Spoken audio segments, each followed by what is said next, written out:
नमस्कार दोस्तों, स्वागत है आप सभी लोगों का आपके अपने चैनल ट्रेडर्स डायरी में। दोस्तों आज हम बात करने वाले हैं सूर्योदय स्मॉल फाइनेंस के ऊपर। यहाँ पर क्यों गिर रहा है सूर्योदय स्मॉल फाइनेंस बैंक का शेयर, आज हम इसके ऊपर बात करना चाहेंगे।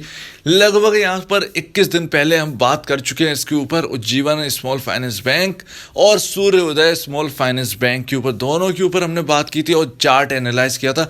और सूर्योदय स्मॉल फाइनेंस में मैंने आपको बताया कि 209 रुपये का लेवल जो है वो इतना ज़्यादा ज़रूरी लेवल था कि यहाँ पर टूटने के बाद नीचे तो जाना पक्का ही था। सेम वैसे ही हुआ दोस्तों, यहाँ पर 209 के बाद यहाँ पर 201 और 190 रुपये आने में समय नहीं लगा, जबकि आपके सामने 2-3 दिनों से मार्केट में लगातार तेजी चल रही है। अब ऐसा क्यों हो रहा है, चलिए देखते हैं इसका चार्ट, क्योंकि चार्ट में हर चीज़ उस वक्त भी छुपा था, मैंने आपको बताया इस वक्त भी यहाँ पर काफ़ी ज़्यादा चीज़ें छुपी हैं। फिर हम देखते हैं कि क्या कोई खबर है किसी बड़े फंड हाउस की तरफ से, कोई सेलिंग तो नहीं है। ये सब चीज़ें देखेंगे और समझेंगे एक बहुत बड़ा रीज़न है इस मार्केट के अंदर, क्योंकि उसकी वजह से शायद यहाँ पर जो है सूर्योदय स्मॉल फाइनेंस बैंक के शेयर में जो है गिरावट हमको देखने को मिल रही है। चलिए इन सब चीज़ों को देखते हैं। तो दोस्तों यह है सूर्योदय स्मॉल फाइनेंस का चार्ट। सबसे पहले इस चार्ट को देखिए, आपको क्या लगता है इस चार्ट को देखते हुए? एकदम डाउन साइड इस बैंक ने दिखाया। और ज़्यादातर मैं आपको बताता हूँ, ज़्यादातर जो बड़े एनालिस्ट हैं या जो अपना जो है नॉलेज गेन करते हैं, उसमें देखा गया है तो उनकी चार्ट पैटर्न के हिसाब से ऐसे चार्ट जो हैं जो लगातार जो है नीचे की ओर जा रहे हो, इनमें रहना ही नहीं चाहिए। लेकिन फिर भी यहाँ पर पोजीशन जो है उसको संभाल कर तो रखना है। क्या पता यहाँ पर जो है सपोर्ट का जो है वो सिलसिला बने, लेकिन यहाँ पर देखना पड़ेगा कि है क्या। लेकिन चार्ट पैटर्न जो है बहुत ही खराब है। पिछली बार हमने लगभग 21 दिन पहले हमारी आपकी बात हुई थी उज्जीवन स्मॉल फाइनेंस और सूर्योदय स्मॉल फाइनेंस बैंक के ऊपर, और बताया था कि 209 का लेवल नहीं टूटना चाहिए। तो 209 का लेवल टूट गया, 190.75 रुपीज़ का यहाँ पर जो लेवल दिख गया, जबकि मार्केट हाई पर था। तो ये कंडीशन अब चल रही है। और यहाँ पर मैं बता रहा हूँ ना, यहाँ पर फंडामेंटल वैसे भी यहाँ पर मजबूत नहीं है। तो चलिए अब हम देखते हैं कुल मिलाकर बात क्या है। ये लीजिए, अगर हम आपके सपोर्ट की बात करें तो यहाँ पर जो सपोर्ट है बहुत नीचे है। वो सपोर्ट जो है वो काफ़ी ज़्यादा नीचे है। तो इस बात का यहाँ पर ध्यान रखिएगा कि सपोर्ट जो है वो नीचे की ओर है। अभी यहाँ पर आपको सपोर्ट मिलना थोड़ा मुश्किल है। सपोर्ट ना मिलने का मतलब जो है गिरावट और आ सकती है, ध्यान रखिएगा। अब ये अगर हम देखें कहाँ पर सपोर्ट है, ये भी अभी देखेंगे, लेकिन उससे पहले आपको ये दिखाना काफ़ी ज़्यादा ज़रूरी है। ज़रा आप इस पर गौर करिए, लगातार जो है trend line, upper and lower trend line जो है उसके बीचों बीच चल रहा है ये स्टॉक। मतलब एकदम, मतलब जो नहीं होता, क्या कहते हैं, एकदम जो झुर्रिया हम लोग चलाते थे, मतलब ठीक है, जो कुछ भी धागा जैसा अगर कहें, धागा को अगर किसी पोल में डाल लें तो सेम टू सेम वैसा ही यहाँ पर लगता है। यहाँ पर जो है सेम टू सेम वैसी कंडीशन है। तो एक रेंज में चल रहा है, लेकिन ट्रेंड लाइन के बीचों बीच में चल रहा है ये स्टॉक। अब कभी यहाँ पर सपोर्ट लेकर ऊपर जाता है तो ऊपर से नीचे आ जाता है रेजिस्टेंस लेकर, और लमसम ये टूटा है 226 पर 26 जुलाई। यहाँ पर जो है अच्छा खासा यहाँ पर जो है चला गया था, जिसके हमने आपसे बात की थी। उसके बाद जो है लमसम यहाँ पर जो है अच्छा खासा, उसके बाद ये यहाँ पर जो है अच्छा खासा यहाँ पर चला गया था, लेकिन यहाँ पर जो है सब बेकार, एकदम पानी फिरा रह गया है। कुल मिला के अब यहाँ पर जो आपका सपोर्ट बन सकता है वो कहाँ पर है? आपका सपोर्ट यहाँ पर 178 के आसपास होगा, 177 178। यहाँ पर देखिए, यहाँ पर जो है शायद आपको जो है सपोर्ट यहाँ पर देखने को मिल जाए, या तो स्टॉक यहाँ से घूमे, लेकिन ऊपर में रेजिस्टेंस ध्यान रखिएगा। अब 209 206 बन चुका है, तो 209 206 को पार करना जो है वो बहुत ज़्यादा ज़रूरी है। आपको यहाँ पर जो है देखना ही होगा कि 202 और माफ़ कीजिएगा 206 और 209 एक बार पार कर ले, 2 दिन ऊपर टिक जाए, तब जाकर यहाँ पर समझिएगा कि यहाँ पर जो है अब यहाँ पर फ्रेश ब्रेकआउट हो गया है इस स्टॉक के अंदर। नहीं तो अगर मैं आपको बताऊं, अगर इसने यहाँ पर 179 के लेवल तोड़ दिए, 178 179 के, और उसके नीचे 2 दिन चला गया ये स्टॉक, तो यहाँ पर आपको दबाव और देखने को मिलेगा। तो इस बात का यहाँ पर ध्यान रखें, इन लेवल्स के हिसाब से ही चलें। पहले भी हम लोग जो लेवल के हिसाब से चले वो भी ठीक निकले, अब शायद जो है अब भी लगता है कि यहाँ पर जो है ठीक निकलेंगे। तो कुल मिला के नीचे के लेवल में 178 पर ध्यान रखिए, वहाँ पर आपको सपोर्ट मिल सकता है। अगर ये नीचे और जाता है ये स्टॉक, तो ऊपर में आपका रेजिस्टेंस बन चुका है 209, 206 और 209 आपका जो है रेजिस्टेंस फेस करेगा ये स्टॉक, और 206 और 209 को पार करने के बाद जो है इसमें अच्छी खासी तेजी हमको देखने को मिल सकती है। तो उम्मीद है आपको यहाँ पर चार्ट पैटर्न यहाँ पर टोटली यहाँ पर आपको समझ में आ गया होगा। अगर हम बात करें एमएसीडी की, अगर हम बात करें यहाँ पर जो है इंडिकेटर की बात करें, तो यहाँ पर जो है, अगर जस्ट वेट अ सेकेंड, यहाँ पर MACD, यहाँ पर MACD जो है मैंने यहाँ पर सेट कर दिया। यहाँ पर माफ़ कीजिएगा,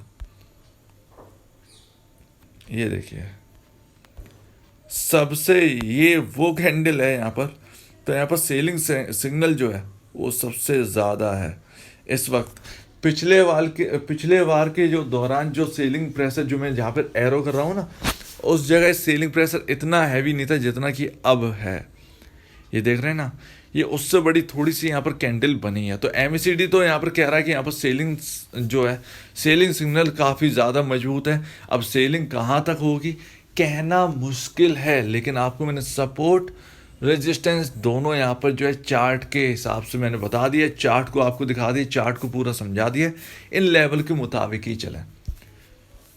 अब यहाँ पर अगर हम देखें RSI को भी अगर हम देख लें थोड़ा सा, RSI क्या कहता है, तो RSI यहाँ पर जो ये सुनना RSI काफ़ी ज़्यादा इम्पोर्टेंट है। तो RSI भैया ये कह रहे हैं कि वो आ चुके हैं 17-18 के लेवल पर। 17-18 के लेवल वो लेवल है, इसे कहा जाता है कि RSI अगर इन लेवल्स पे पहुंच जाए तो ओवर सोल्ड जोन बहुत मजबूत हो जाता है। यहाँ पर ओवर सोल्ड यहाँ पर स्टॉक हो चुका है। अब यहाँ पर जो है कहीं ना कहीं आसपास ही यहाँ पर जो है सपोर्ट लेकर ऊपर जा सकता है। तो आप जो है चार्ट के लेवल पर ध्यान रखें, या तो इधर से घूम जाए या फिर थोड़ा अगर नीचे आता है तो वो 179 के आसपास सपोर्ट तो है ही फिर ट्रेंड लाइन का, तो शायद वहाँ से जो है बाउंस बैक आपको देखने को मिल जाए। तो उम्मीद है आपको यहाँ पर चार्ट समझ में आ गया होगा। अब चलिए न्यूज़ को देख लेते हैं और देखते हैं कि यार कहाँ यहाँ पर कहीं सेलिंग तो नहीं है इस स्टॉक में किसी बड़े फंड हाउस की वजह से। तो यहाँ पर इन दोनों चीज़ को देख लेते हैं, चलिए देखते हैं दोस्तों यहाँ पर 190.75 का प्राइस है। ये 5 अगस्त का है, मैं आपको बता दूं, यहाँ पर सिर्फ हम एनालाइज कर रहे हैं, 6 अगस्त की यहाँ पर ज़रूरत नहीं है। 3,60,000 का यहाँ पर वॉल्यूम हो चुका है NSE पर। अगर हम देखें डिलीवरी परसेंट, तो कल यहाँ पर ट्रेडिंग बहुत जम के हुई और अब तक की सबसे हैवी ट्रेडिंग डे में से एक है ये। 19 जुलाई को यहाँ पर जो है यहाँ पर और भी भारी ट्रेडिंग हुई थी। उसके बाद मेरे ख्याल से उसके बाद जो सबसे ज़्यादा जो है जो 7 जून को यहाँ पर ट्रेडिंग हुई थी, स्टॉक 234 पर था। अब यहाँ पर जो है 60% यहाँ पर डिलीवरी रेशियो तो यहाँ पर रोज ही अच्छा था, 60%, 62, 65, 60, 56 यहाँ पर ऐसे परसेंट पे यहाँ पर जो है डिलीवरी जाती है। बोथ की मैं बता रहा हूँ यहाँ पर NSE BSE दोनों की। लेकिन यहाँ पर जो है अपडेट में अगर देखें तो अपडेट में कुछ भी ऐसा नहीं है जिसकी वजह से यहाँ पर जो है गिर जाए। यहाँ पर जो अगर हम बात करें तो यहाँ पर जो है 12/8 यानी 12 अगस्त को यहाँ पर जो है रिजल्ट आने वाले हैं इस स्टॉक के। सिर्फ यही एक खबर है और कोई यहाँ पर न्यूज़ निकल कर नहीं आई है। 12/8 यानी 12 अगस्त 2021 की बात कर रहे हैं। Q1 यहाँ पर जो Q1 के रिजल्ट हैं, जून Q1 के रिजल्ट जो है वो आने वाले हैं। कॉर्पोरेट एक्शन में कुछ नहीं, फीड्स में अगर देखें तो क्या बात है।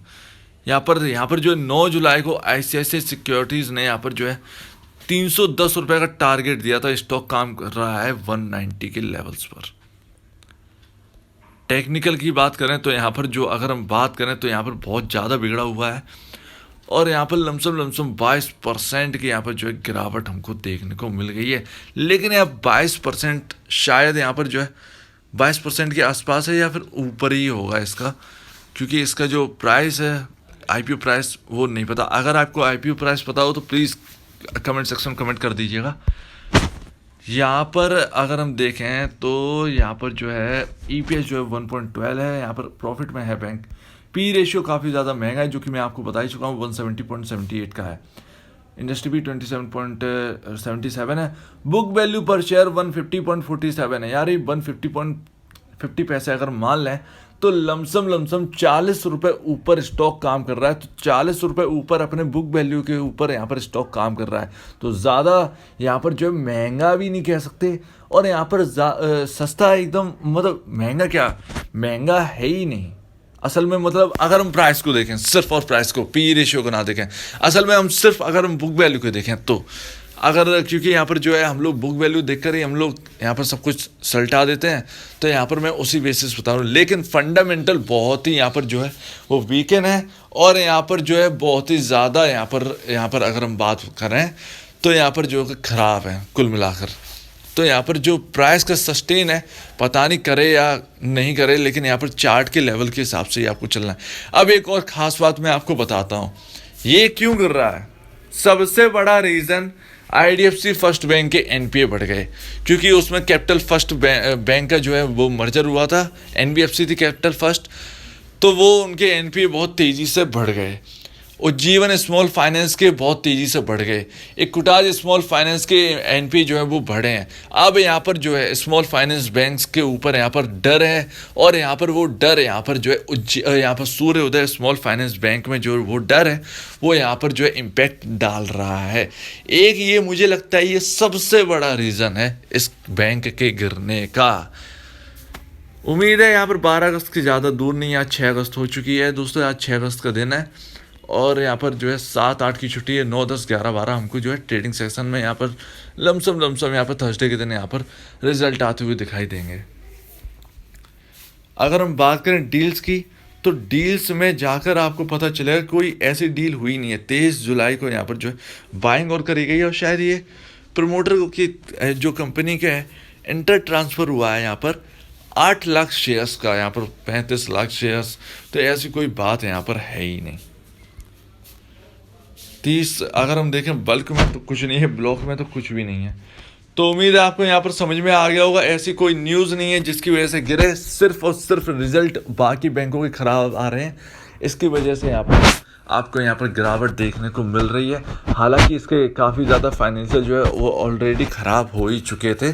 अब यहाँ पर अगर Q1 के रिज़ल्ट में और दिक्कत बढ़ती है तो आपको निचले स्तर यहाँ पर देखने को मिल सकते हैं। तो इस चीज़ का बखूबी ध्यान रखिएगा। चार्ट के लेवल के हिसाब से ही चलिएगा। आपके सामने चार्ट है, बस यहाँ पर टेक्निकली आपका सब कुछ है। तो उम्मीद है आपको यहाँ पर समझ में आ गया हो, दोनों यहाँ पर चार्ट और आपको यहाँ पर जो है यहाँ पर जो मैंने यहाँ पर आपको एक रीज़न बताया है इस बैंक के गिरने का, इसके स्टॉक के गिरने का, तो यहाँ पर जो है आपको वो रीज़न समझ में आ गया होगा। बाकी हमने सब कुछ चेक कर लिया, यहाँ पर कुछ भी गड़बड़ नहीं है, ना ही ऐसी कोई न्यूज़ है। तो उम्मीद है आपको ये वीडियो समझ में आ गई होगी। अगर आपको कुछ गलती लगती है तो प्लीज़ कमेंट सेक्शन में कहिएगा। कुछ पूछना है, कुछ बताना है इस बैंक के बारे में तो प्लीज़ कमेंट सेक्शन में कहिए। और अगर आपको ये वीडियो अच्छी लगी हो तो लाइक करिएगा, चैनल करिएगा सब्सक्राइब, प्लस बेल आइकन को ज़रूर दबाइएगा ताकि नए नए नोटिफिकेशन जो है वो आपके पास आते रहें। तो अब दीजिए मुझे इजाज़त। वीडियो देखने के लिए बहुत बहुत धन्यवाद दोस्तों।